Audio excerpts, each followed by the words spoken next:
நண்பர்கள் அனைவருக்கும் வணக்கம். நமது சேனலில் இன்னைக்கு 247வது எபிசோடாக எங்கே நடந்த ஒரு சம்பவத்தை பற்றி பார்க்க போகிறோம் அப்படின்னு சொல்லி பார்த்தோம் அப்படின்னா, தென்காசியில் இருந்து சரியாக ஒரு 30 கிலோமீட்டர் சரௌண்டிங்குள் அமைந்திருக்கக்கூடிய ஒரு சின்ன கிராமத்திற்கு ஊருக்கு கொஞ்சம் ஒதுக்குப்புறமாக இருக்கக்கூடிய ஒரு பெரிய நீளமான ஒரு பாலத்தில் அறுவடையெல்லாம் முடித்து மக்காச்சோள பயிர்களை காய வைப்பதற்காக களத்து மேடு இல்லாத ஒரு காரணத்தினால அந்த பாலத்தில் கிட்டத்தட்ட ஒரு 7 குடும்பத்தை சார்ந்த விவசாயிகள் என்ன பண்ணுறாங்கன்னா, அவங்க அறுவடை செஞ்ச அந்த மக்காச்சோள பயிர்களை என்ன பண்ணுறாங்க, காய வைப்பதற்காக அந்த பாலத்தில் போட்டு காவலுக்காக இரவு நேரத்தில் தங்கியிருக்கிறாங்க. அப்படி இரவு நேரத்தில் தங்கியிருக்கும் போது முத்துப்பாண்டி அப்படின்னு சொல்லக்கூடிய கிட்டத்தட்ட ஒரு 28 வயது நிறைந்த ஒரு வாலிபருக்கு அந்த கிராமத்தில் அந்த பாலத்தில் பாதுகாப்பாக அந்த மக்காச்சோள பயிர்களுக்கு இருக்கும்போது அவருக்கு நடந்த ஒரு சில அதிபயங்கர அமானுஷ்ய சம்பவத்தை தான் நாம் இன்னைக்கு 247வது எபிசோடாக நமது சேனலில் பார்க்க போகிறோம். மேலும் நண்பர்களே, இது உங்கள் ராஜா ஸ்டோரி. நான் உங்கள் ராஜா.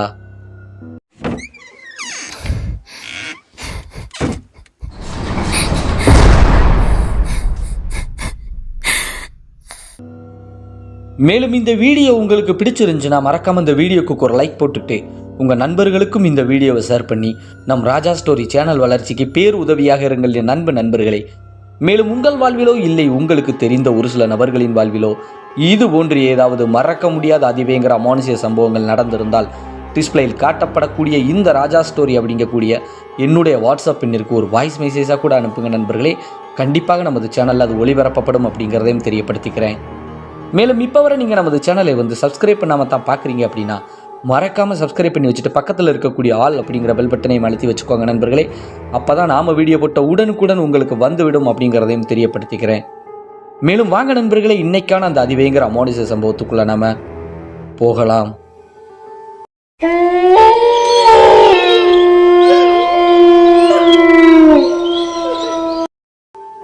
நாம் ஏற்கனவே குறிப்பிட்டு சொன்னது போல இந்த அதிபயங்கர அமானுஷ்ய சம்பவமானது தென்காசியில் இருந்து சரியாக ஒரு 30 கிலோமீட்டர் சரௌண்டிங்குள் அமைந்திருக்கக்கூடிய ஒரு சின்ன கிராமத்தில் ஊருக்கு ஒதுக்குப்புறமாக இருக்கக்கூடிய ஒரு பெரிய பாலத்தில் தாங்க கிட்டத்தட்ட ஒரு 7 குடும்பத்தை சார்ந்த விவசாயிகள் தான் அறுவடை செய்த அந்த மக்காச்சோள பயிர்களை அந்த பாலத்தில் காய வைக்கிறாங்க. காரணம் என்னென்னா, ஒரு சில நபர்களுக்கு பிஞ்சைக்கு பக்கத்திலே களத்து மேடெல்லாம் அமைச்சு அவங்க கொஞ்சம் அந்த அறுவடை செஞ்ச பயிர்களை காய வச்சு அதை ஏற்றுமதி செஞ்சுருக்கிறாங்க.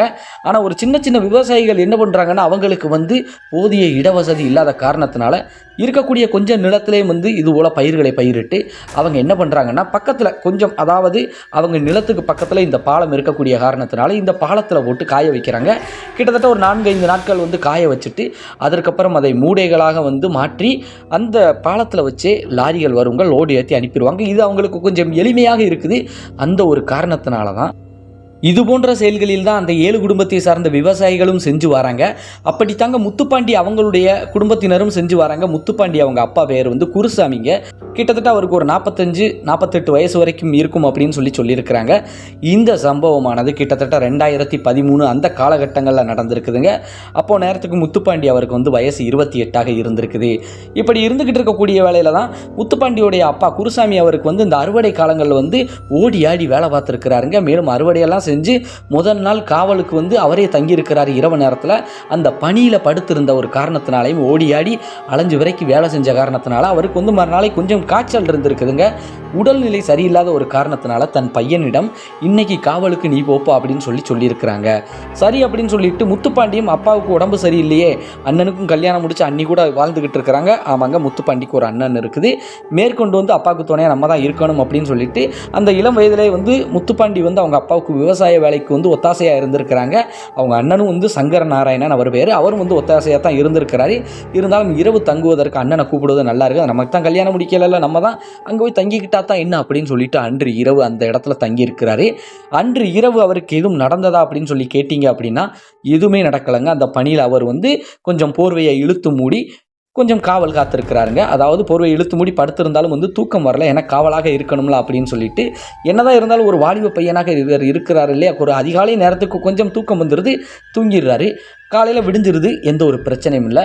மறுநாளைக்கு அப்பாவுக்கு ஹாஸ்பிட்டலெல்லாம் கூப்பிட்டு போய்கிட்டு முத்துப்பாண்டி தாங்க உடன் போயிட்டு வராரு. அப்பாவுக்கு இன்னும் காய்ச்சல் சரியாகலை, இன்றைக்கும் நம்ம தான் போகணும் அப்படின்னு சொல்லிட்டு அன்று இரவும் போகிறாரு. அன்று இரவு ஒரு செவ்வாய்க்கிழமை பொழுதாக இருந்து வருதுங்க. கிட்டத்தட்ட சாப்பாடெல்லாம் சாப்பிட்டு முடிச்சுட்டு ஒரு 9 மணிக்கு மேலே வந்து கொசுப்பத்தியெல்லாம் எடுத்துகிட்டு, ஏன்னா முதல் நாள் கொஞ்சம் கொசுக்கடி நிறையா இருந்திருக்குது, கொசுப்பத்தியெல்லாம் எடுத்துகிட்டு கட்டிலுக்கு கீழே பற்ற வச்சு அவரும் வந்து படுத்திருக்கிறாரு. அதாவது வந்து கட்டில் எப்போவுமே வந்து காவலுக்கு அவங்க இருக்கிற வரைக்கும் கட்டில் வச்சுக்கிடுவாங்க, அதற்கப்புறம் ரிட்டன் கொண்டு வந்துடுவாங்க, தரையில் படுக்க மாட்டாங்க. கட்டில் வந்து அவங்க மக்காச்சோளம் அந்த கும்மலுக்கு மத்தியில் வந்து கொஞ்சம் கட்டில் போட்டு படுத்துக்கிடுவாங்க. கொஞ்சம் நீளமான ஒரு பெரிய பாலமாகத்தான் இருந்து வருது. அப்படி 7 குடும்பத்து நபர்களும் அப்படித்தான் படுத்திருக்கிறாங்க. அதில் ஒரு குடும்பத்தை சேர்ந்தவங்க தான் இந்த முத்துப்பாண்டி அவர். அப்படி படுத்து இருக்கும்போது வந்து சரியாக ஒரு இரவு ஒரு 12 மணிக்கு மேலே அப்படின்னு சொல்லியிருக்கிறாங்க. ஏதோ ஒரு அழுகுரல் சத்தம் வந்து பயங்கரமாக கேட்டிருக்குது. என்னடா இது பயங்கரமாக ஏதோ அழுகுரல் சத்தம் கேட்குது அப்படின்னு சொல்லிட்டு கொஞ்சம் திடுக்கிட்டு எழுந்திருந்தாருங்க. மற்ற யாரும் வந்து எழுந்திருக்கல, வேற யாருக்கும் அந்த ஒரு சத்தமும் கேட்கல போலங்க. இவருக்கு தான் அப்படி கேட்டிருக்குது. இவர் எழுந்து அப்படியே சுற்றி முற்றி பார்க்குறாரு. அப்படி சுற்றி முற்றி பார்க்கும்போது வந்து எல்லாரும் அவங்க கட்டில் அவங்க படுத்திருக்கிறாங்க. யார்கிட்டையும் வந்து மூச்சு பேச்சில் அமைதியாக தூங்கிக்கிட்டு இருக்கிறாங்க. ஏன்னா எல்லோருமே காவலுக்கு படுத்திருக்கிறாங்க, தூங்கிக்கிட்டு தான் இருக்கிறாங்க. சத்தம் கேட்டால் தான் எழுந்து பார்ப்பாங்க. ஆனால் இந்த சத்தம் இவருக்கு மட்டும்தான் கேட்டிருக்குது. முத்துப்பாண்டிக்கு தான் ஒரு ஆண்மகன் அழக்கூடிய ஒரு அழுகுரல் சத்தம் மாதிரி கேட்டிருக்குது. என்னடா இது ஏதோ ஒரு சத்தம் கேட்குது அப்படின்னு சொல்லிட்டு மறுபடியும் அங்கிட்டும் இங்கிட்டும் திரும்பி பார்க்குறாரு. அவர் காதுகளுக்கு சத்தம் மைல்டாக கேட்குது. ஆனால் சத்தம் எங்கேருந்து வருதுன்னு தெரியலை. சரியாக அந்த பாலத்தில் இருந்து ஒரு 300-400 மீட்டர் தாண்டி தாங்க வீடுகளே ஆரம்பிக்குது, அந்த கிராமத்தின் வீடுகளே. சரி, கிராமத்துக்குள்ளே ஏதாவது ஒரு அடிபடி சண்டையாக இருக்கும், ஏதாவது சத்தமாக இருக்கும், அது கூட நம்ம காதில் இப்படி கேட்கும்னு சொல்லிட்டு மறுபடி படுத்துக்கிட்டு எல்லாரையும் பார்க்குறாங்க. எல்லாரும் கட்டில் அவங்கவுங்க படுத்திருக்கிறாங்க. இவருடைய போர்வை இழுத்து மூடி அப்படி படுத்திருக்கிறாரு. இப்போ சத்தம் கொஞ்சம் பக்கத்தில் கேட்பது போல இருக்குது. மறுபடி ஒரு 10 நிமிஷத்துலேயே வந்து மறுபடி அழுகுரல் சத்தம், ஏங்கி அழுவது போல் அழுகுரல் சத்தம் கேட்குது. உடனடியாக மறுபடி கட்டிலில் இருந்து அப்படியே தலையை தூக்கி எட்டி அப்படியே பார்க்குறாரு. ஒரு பர்டிகுலர் இடம்ங்க. இவருக்கு அடுத்தும் கூட ஒரு நபர் படுத்திருக்கிறார், அவங்க மக்காச்சோள கும்மலுக்கு காவலுக்காக. ஆனால் அதை தாண்டி சரியாக இங்கேருந்து பார்க்கும்போது ஒரு 100-150 மீட்டருங்க. அது ஒரு டேர்னிங் மாதிரி இருக்குதுங்க. போஸ்ட் லைட் வெளிச்சமெல்லாம் இருக்குது. இந்த சம்பவமானது 2013 நடக்கக்கூடிய காரணத்தினால அந்த கிராமத்தில் வந்து நெடுக ஒரு 200 மீட்டருக்கு ஒரு போஸ்ட் லைட் அப்படிங்கிற விதத்தில் இருக்குதுங்க. இப்போ இங்கே ஒரு போஸ்ட் லைட் இருக்குது. அந்த போஸ்ட் லைட் வெளிச்சத்தில் பார்க்குறாருங்க. போஸ்ட் லைட்டையும் தாண்டி கொஞ்சம் தள்ளி யாரோ ஒரு ஆண்மகன் நடந்து வருவது போல இருக்குது. ஆனால் அந்த ஆண்மகன் வந்து சர்வசாதாரணமாக நடந்து வராமல் ஒரு வித்தியாசமாக நடந்து வருவது போல இருக்குதுங்க. கையை ரெண்டும் மேலே தூக்கிக்கிட்டு ஒரு வித்தியாசமான கிட்டப்பில் நடந்து வருவது போல தெரியுது. அப்படியே உத்து பார்க்குறாரு. யாரடா இது, நம்ம ஊருக்கு புதுசாக ஒரு வித்தியாசமான கிட்டப்பில் வராரே அப்படின்னு சொல்லிட்டு அப்படியே பார்க்குறாருங்க. கொஞ்சம் நேரம்ங்க, சரியாக ஒரு 5 நிமிஷம் வரைக்கும் பார்க்குறாருங்க. அந்த இடத்த கடந்து வருவதற்கு ரொம்ப லேட் ஆகுது அந்த நபர். ஆனால் கொஞ்சம் அப்படி உத்து பார்க்கும்போது அந்த 5 நிமிஷத்தில் வந்து சரியாக இவர் படுத்திருப்பதிலிருந்து ஒரு 50 மீட்டரே தூரம்ங்க. இவர் படுத்திருக்க இடத்துல இருந்து சரியாக ஒரு 10-15 அடி தாண்டி இன்னொரு நபர் படுத்திருக்கிறாரு. அதற்கு அடுத்து கொஞ்சம் தள்ளியே அந்த உருவமானது நிற்குது. அந்த உருவம் நிற்பது மட்டும் இல்லாமல் ஏங்கி அழுதுகிட்டு அங்கும் இங்கும் அப்படியே அலைவாய்வது போல இருக்குது. இவர் தன் கண்ணை அப்படியே நல்லா உத்து பார்த்து தொடச்சிட்டு அப்படியே உத்து பார்க்குறாருங்க. அது நல்லா தெரியுது, ஒரு ஆண்மகன் உருவம்னு தெரியுது. ஆனால் அது மனிதர் இல்லைங்கிறத கண்டுபிடிச்சிட்டார். காரணம் என்ன அப்படின்னா, அந்த உருவமானது காற்றுல அப்படியே ஊசலாடுவது போல் அங்கும் இங்கும் ஊசலாடுத மாதிரி இருக்குதுங்க. முழு உருவமும் தெரிய மாட்டேங்குது. ஒரு வித்தியாசமான கெட்டப்பில் இருக்குதை பார்த்துக்கிட்டு கத்தி கூப்பாடு போட்டுட்டாருங்க. இவர் கத்துன கத்துக்கு அங்கு படுத்திருக்கக்கூடிய அந்த 6 விவசாயிகளும் எழுந்து பார்த்துட்டாங்க. அவங்க எல்லோருக்குமே வயசு கிட்டத்தட்ட வந்து 35-40 வயசெல்லாம் தாண்டி அப்படித்தாங்க இருக்குது. இவர் ஒருவர் தான் அப்பாவுக்காக வந்து உடம்பு சரியில்லைன்னு வந்து படுத்திருக்கிறார். இவர் ஒருவர் தான் வாலிப பையன். எல்லாருமே எழுந்து பார்த்து என்னப்பாச்சு அப்படின்னு சொல்லிட்டு அப்படியே வரும்போது இவரால் வாய் எடுத்து பேச முடியல. கையை மற்றும் அப்படியே தூண்டி காமிச்சுக்கிட்டு அப்படியே நடுங்கி போய் அப்படியே உட்காந்துருக்கிறாரு. பக்கத்தில் வந்து எல்லோருமே என்னப்பா ஏதுப்பா அப்படின்னு சொல்லிட்டு தோள்பட்டையில் கை வச்சு என்னப்பா எதை பார்த்து பயந்தப்பா, என்னப்பா இப்படி இருக்கே, தண்ணியை குடி அப்படின்னு சொல்லிட்டு அவர் கட்டில் கீழே ஒரு ஜக்கில் தண்ணி வச்சிருக்கிறார். அந்த தண்ணியை தூக்கி கொடுத்துருக்காங்க. அப்படியே பதட்டத்தில் தண்ணியை குடிக்கிறாரு. தொண்டைக்குழியில் தண்ணியே இறங்கலை. அவ்வளவு படபடப்பு பதட்டத்தோடு உட்காந்துருக்கிறார். உடம்பு நடுங்கிறத எல்லாரும் பார்க்குறாங்க. என்னப்பா ஆச்சு, எதப்பா பார்த்து பயந்தாங்க, என்னப்பா இருக்குது அப்படிங்கும்போது வந்து கொஞ்சம் நேரம் கழிச்சு தாங்க, சரியாக ஒரு 5 நிமிஷம் 10 நிமிஷம் கழிச்சு தாங்க அவரே ஆசுவாசப்படுத்திக்கிட்டு அங்கிட்டு யாரோ இருந்த மாதிரி இருந்துச்சு அப்படின்னு சொல்கிறாரு. எங்கிட்டுப்பா சொல்கிறா அப்படின்ட்டு கையை தூண்டி காமிக்கிறாரு. அங்கேருந்து யாரோ நடந்து வந்த மாதிரி இருந்துச்சு அப்படிங்கும்போது, இதுவும் கற்பனையாக இருக்கும் தம்பி, பேசாமல் படு, உனக்கு அடுத்து அந்த அண்ணாச்சி படுத்து இருக்கிறாரு, நீ இங்கன குடி படுத்துருக்கிற, நீ உனக்கு தான் சத்தம் கேட்டதுங்கிற, எழுந்து பார்த்தன்னா இப்படி ஏதோ ஒன்று அப்படிங்கிறியப்பா, பேசாமல் படுப்பா அப்படின்னு சொல்லிட்டு எல்லோருமே சத்தம் போடுறாங்க. சொல்கிறாங்க. வாலிப பையங்கிறது சரியாக இருக்குது, எதுக்கு எடுத்தாலும் பயப்படுறதானப்பா, வாலிப பையன் எப்படி தைரியமாக இருக்க வேண்டாம் படுப்பா அப்படின்னு சொல்லிட்டு ஆளும் பெருமா நாங்கள்லாம் இருக்கல உனக்கு என்னப்பா நடக்கும் அப்படின்னு சொல்லிட்டு தைரியப்படுத்தி படுக்க சொல்கிறாங்க. இவரும் வந்து ஒரு பதட்டத்தோடு வந்து அப்படியே மெதுவாக வந்து படுக்கிறாரு. படுத்துக்கிட்டு அப்படியே போர்வையை வந்து ஒரு ஆள் மூடி வச்சுட்டு, தம்பி நீங்கள் படுக்கணும் அப்படி இல்லை அந்த இடத்துல ஏன் கட்டுல போய் அங்கிட்டு போய் படுக்கணும் போய் படு, நாங்கள் படுத்துக்கிறேன்ப்பா அப்படிங்கும்போது, இல்லைன்னாச்சு நான் இங்கேயே படுத்துக்கிறேன், நீங்கள் போயிட்டு வாங்க அப்படின்னு சொல்லி இவரை அனுப்பி வச்சிடுறாரு. அதற்கப்புறம் முத்துப்பாண்டி அதே கட்டிலில் வந்து படுத்துருக்கிறாரு. படுத்துக்கிட்டு அப்படியே அந்த இடத்தையே ஏற எடுத்து அப்படியே பார்க்குறாரு. பார்க்கும்போது எல்லோருமே சத்தம் போட்டிருக்காங்க, தம்பி பேசாமல் தூங்க, எதுக்கு தேவையில்லாத கற்பனையை வளர்த்துக்கிட்டு அங்கங்கே பார்க்குற, தூங்குப்பா அப்படின்னு சொல்லி சத்தம் போட்டிருக்காங்க. அதுக்கப்புறம் சரின்னு சொல்லிட்டு அப்படியே போர்வை இழுத்து முடி அப்படியே படுத்துருக்கிறாரு.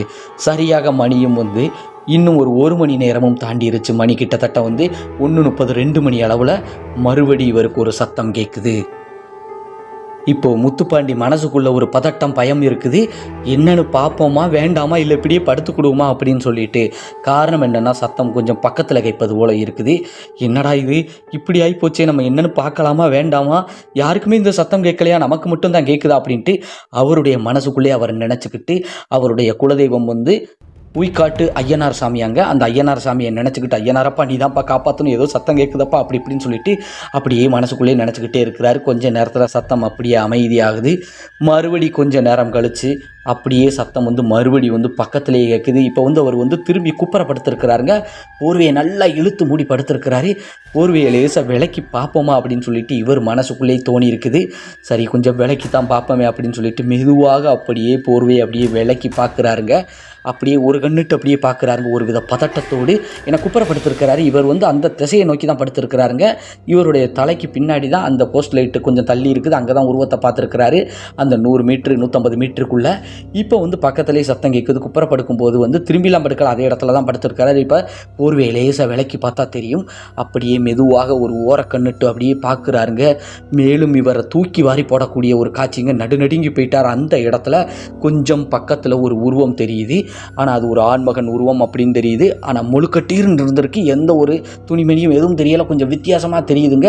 ஆனால் நாக்கு வெளியில் தொங்குற மாதிரி மட்டும் தெரியுது. முகம் வந்து தெளிவாக இவருக்கு தெரியவே இல்லை. மறுபடி வந்து கத்தி கூப்பாடு போட்டு போர்வை இழுத்து மூடிட்டார். இவர் இழுத்து மூடி நடுங்கிக்கிட்டு இருக்கிறாரு. அந்த 6 விவசாயிகளும் மறுபடி படபடப்பில் வந்து எழுந்துட்டாங்க. அப்படி எழுந்து வந்து பக்கத்தில் வந்து என்னப்பாச்சு இன்னைக்கு உனக்கு, எங்களையும் தூங்க விட மாட்டீங்க, நீ தூங்க மாட்டீங்க, எல்லாம் நீ காவல் காத்துக்கிட்டு இருப்பா, உன்னை வேறு தனியாக நாங்கள் காவல் காக்கணுமா அப்படின்னு சொல்லிட்டு மறுபடியும் வந்து ராமசாமி அப்படின்னு சொல்லிட்டு ஒரு அண்ணாச்சி நிறைய பேர் வந்து சத்தம் போடுறாங்க. அப்படி சத்தம் போடும்போது அந்த ராமசாமி அப்படிங்கிறவங்க வந்து இவருக்கு வந்து ஒரு உறவுக்காரர் தாங்க. சித்தப்பா முறை வரும் அப்படின்னு சொல்லியிருக்கிறாங்க. சித்தப்பா இந்த மாதிரி நான் பார்த்தேன் சித்தப்பா, என்னை வீட்டில் விட்டுருங்க, நான் இங்கே தங்க மாட்டேன் அப்படின்னு சொல்லிட்டு நடுநடுங்கி போய் பயத்தோடு வந்து சொல்கிறாரு. என்னப்பா சொல்கிறா அப்படிங்கும்போது, நாக்கு தொங்குன மாதிரி இங்கே ஒரு உருவத்தை பார்த்தேன், கொஞ்சம் பக்கத்தில் ஒரு 10 அடி தாண்டி தான். என்னப்பா 10 அடிக்குள்ளே தான் அண்ணாச்சி படுத்திருக்கிறாரு, அவரை தாண்டியாக வந்துருச்சு, அவரையும் தாண்டி அவரை கால் மாட்டை கடைசி தான் என்கிட்ட வந்து அப்படி நிற்பது போல் இருக்குது. அதை அவருடைய கால் மாட்டு தாண்டி இவர் தலைமாட்டு பக்கத்தில் வந்து நிற்பது போல இருந்திருக்குது. அதை சொல்லி வந்து படபடப்போடு அப்படியே வந்து இழுத்து போர்வையை மூடிக்கிட்டே நடுங்கிக்கிட்டே இருக்காரு. இப்போ போர்வையை திறப்பா அப்படின்னு சொல்லிட்டு போர்வையை திறந்து விட்டு எழுந்து உட்கார்ப்பா போது அப்படின்னு சொல்லிட்டு மறுபடி தண்ணியை கொடுத்து அவருடைய இடுப்பில் வந்து அவருடைய குலதெய்வத்தின் திருநீர் வச்சிருக்கிறாரு. அதை எடுத்து பூசிட்டு, நீ இன்னைக்கு தூங்க மாட்டேன், எங்களையும் தூங்க விட மாட்டேன், இன்னும் கொஞ்சம் நேரத்தில் பொழுது விடிஞ்சிரும்ப்பா, நீ உட்காருப்பா அப்படின்னு சொல்லிட்டு அந்த சித்தப்பா தான், அந்த ராமசாமி அப்படிங்கக்கூடிய சித்தப்பா தான் அவர்கிட்ட உட்காந்துக்கிட்டு கதையாக பேசிக்கிட்டு இருக்கிறாரு. இப்படியெல்லாம் பயப்படக்கூடாதுப்பா, வைக்கக்கூடாதுப்பா, அப்படி இப்படின்னு சொல்லி நிறைய கதைகளாக எடுத்து சொல்லிட்டு இவருக்கும் வந்து பேச்சு கொடுத்து துணையாக உட்காந்துருக்கிறாரு. கொஞ்சம் கொஞ்சமாக பொழுது விடியுது. ஆனால் அவ்வளோ பேச்சு கொடுத்தாலும் வந்து எந்த ஒரு பேச்சையும் இவர் கவனிப்பது போல இல்லை. அங்கும் இங்கும் ஒரு வித பதட்டத்தோடு தான் சுற்றி முற்றி அப்படியே பார்த்துக்கிட்டே தான் நம்ம முத்துப்பாண்டி உட்காந்துக்கிட்டே இருந்திருக்கிறாரு. அதற்கப்புறம் வந்து பொழுது விடிஞ்சதுக்கப்புறம் வந்து சித்தப்பா என்னை வீட்டில் விட்டுருங்களேன் அப்படின்னு சொல்லி இவர் கேட்குறாரு. என்னப்பா கல்யாணம் முடிக்கிற வயசாகி போச்சு, காலையில் விடிஞ்சு போச்சு, நீ வீட்டுக்கு போகிறதுக்கு போல என்னை கொண்டு துணைக்கு விடுன்னு சொல்கிறியப்பா அப்படிங்கும்போது வந்து இவர் வந்து பதட்டத்தோடு என்னை வீட்டில் விட்டுருங்க சித்தப்பா, எப்படி நீங்களும் வீட்டுக்கு தானே போவீங்க, என்னை கொண்டு வந்து விட்டுருங்க அப்படிங்கும்போது சரி வாப்பா அப்படின்னு சொல்லிட்டு இவரையும் வந்து வீட்டுக்கு கொண்டு வந்து விட்டுருக்கிறாரு. அடுத்த தெருவில் தான் அந்த ராமசாமி அண்ணாச்சியுடைய வீடு. அந்த ஒரு காரணத்தினால வீட்டில் விட்டுட்டு அவங்க அப்பாட்டே வந்து உன் பையன் விடிய எங்களை தூங்க விடலப்பா, இந்த மாதிரிப்பா அப்படின்னு சொல்லிட்டு இவனுக்கு தனியாக நாங்கள் காவ காக்கணும் போல இருக்கப்பா அப்படின்னு சொல்லி எல்லா விவரத்தையும் சொல்லிவிட்டு அதற்கப்புறம் அவர் போயிருக்கிறாரு. அப்படி போனதுக்கப்புறம் வந்து கொஞ்சம் காய்ச்சல் பரவாயில்லாமல் இருந்திருக்குது. சரிப்பா என்ன ஆனாலும் பரவாயில்ல, நான் போய்க்கிட்டு தான், வாலிப பேல அனுப்புனது தப்பு தான், அப்படின்னு. ஏன்னா அவங்க அம்மாவே திட்டுறாங்க, மனைவியே அந்த குருசாமி அண்ணாச்சியுடைய, அதாவது முத்துப்பாண்டியுடைய அம்மாவே அவங்க கணவரை திட்டுறாங்க. எங்கள் பிள்ளைய வயசு பையனை கொண்டு போய் விட்றீங்களே, பெரியவனையாவது போக சொல்லலாம்ல அப்படிங்கும்போது, பெரியவனை எப்படிமா சொல்ல முடியும், கல்யாணம் முடித்த புதுசு, ஒரு குழந்தை இருக்குது, இருந்தாலுமே வந்து இந்த நேரத்தில் வந்து ஒத்தையில் போய் அவனை தங்க வைக்க முடியுமா, இவன் கல்யாணமாகாத பையன், சரி விளையாட்டு போய் வாலிப பையன் தானே அப்படின்ட்டு தான் அனுப்புனேன், ஆனால் அது தப்புன்னு இப்போ தான் எனக்கு தெரியுது, நான் பார்த்துக்கிறேம்மா அப்படின்னு சொல்லிட்டு மறுநாள் இரவு நேரத்துக்கு அந்த குருசாமி அப்படின்னு சொல்லக்கூடிய முத்துச்சாமி, அவங்க முத்துப்பாண்டியுடைய அப்பா தாங்க அங்கே போய் தங்கியிருக்கிறாரு. அன்று இரவு எதுவும் நடந்துதான்னு கேட்டிங்கன்னா எதுவுமே நடக்கலை. சரியாக இன்னும் 2 நாளில் அந்த மக்காச்சோளம் எல்லாமே நல்லா காய வச்சு அதெல்லாம் மூடையாக பின்னி அதற்கப்புறம் லாரியிலையும் ஏற்றி அனுப்பிட்டாங்க. எந்த ஒரு பிரச்சனையும் இல்லை. ஆனால் முத்துப்பாண்டிக்கு என்ன நடந்தது அப்படிங்கிறத தெரிஞ்சுக்கிறதுக்கு முத்துப்பாண்டிக்கு மட்டும் இல்லை, அவங்க அப்பாவுக்கு மட்டும் இல்லை, அங்கு இருந்த அந்த 6 விவசாயிகளுக்கும் ஒரு ஆர்வம் இருந்திருக்குது. காரணம் என்ன அப்படின்னா, சரியாக இந்த காவல் காப்பதற்கு முன்பு ஒரு 10-12 நாட்களுக்கு முன்பு தான் ஒரு வாலிப பையன்க சரியாக அந்த பாலத்தில் இருந்து வீடுகள் ஆரம்பிக்குது அப்படின்னு சொல்லியிருந்தோம் இல்லையா, ஒரு 300 மீட்டரில், அதில் ஒரு 2வது 3வது வீடுன்னு அப்படிங்கிற மாதிரி தாங்க சொல்லியிருந்தாங்க. அந்த வீட்டில் வந்து ஒரு பையன் வந்து தூக்கிட்டு தற்கொலை செய்து இறந்துட்டாப்புல. அந்த ஊர் துஷ்டி, அதாவது அந்த ஊருடைய சுடுகாடு எங்கே இருக்குது அப்படின்னு சொல்லி பார்த்தீங்கன்னா, இந்த பாலத்தெல்லாம் கடந்து கொஞ்சம் தள்ளி அந்த போஸ்ட் லைட்டு டேர்னிங் சொல்லியிருந்தோம் இல்லையா, அந்த டேர்னிங்லேருந்து ஒரு இறக்கமான ஒரு பாதை, மண்பாதை இருக்குது. அந்த பாதையில் கொஞ்சம் உள்ளே போனாதாங்க சுடுகாடு. அந்த சுடுகாட்டில் தான் அந்த வாலிப பையனின் உடலை வந்து அடக்கம் செஞ்சுருக்கிறாங்க. கிட்டத்தட்ட அந்த பையனுக்கும் வயசு ஒரு 25 வயசு அப்படிங்கிற மாதிரி தாங்க சொல்லியிருந்தாங்க. முத்துப்பாண்டியுடைய வயசுக்கு ஒத்து போகிற மாதிரி தாங்க. கிட்டத்தட்ட முத்துப்பாண்டிக்கு 28 வயது கல்யாண வயசு தாங்க. ஆனால் இருந்தாலுமே வந்து அந்த பையனுக்கு 25 வயசு. அந்த பையன் என்ன காரணத்தினால இறந்து போனார்னா, பக்கத்தூரை சார்ந்த ஒரு பெண்ணை வந்து காதலிச்சிருக்கிறாங்க.